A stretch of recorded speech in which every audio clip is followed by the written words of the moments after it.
Hi, this is Rachelle from 5 out of 4, and I am going to show you how to make knife pleats on the Bridget skirt. You can see on my piece of fabric here, I have all of my pleats marked. I like to color code them, so red goes to red and yellow marks the middle.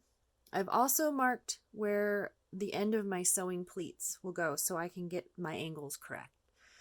So you can start at the top or the bottom, and you are going to fold your fabric wrong sides together and match your first and third pin.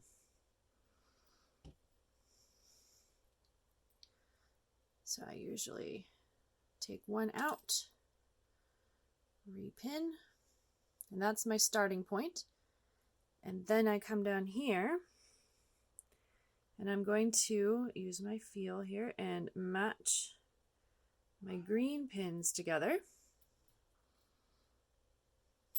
and also repin where I am sewing to. So then I will take this over to my machine and I will sew from the red pin to the green pin. All right, there's my first pleat made, sewn from the red pin to the green pin. I'm going to go ahead and do the next one here. This pin to this pin, this pin to this pin, this pin to this pin. Each time I am sewing using the pleat markings on the pattern to keep the angles properly. I have all of my 4 of my pleats sewn now. Then you will press each pleat up and they should fit right into the next of each other. So that your one at the waist seam is going to fold up. And then in this blank spot, you'll fold your next pleat. And then your next.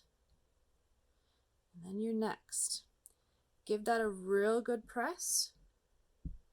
And then you are going to baste along this edge here. Now you can see because of the way that my pleats are angled, I get a nice, when this is on the side seam over here, you're going to get a nice drape right across your hip.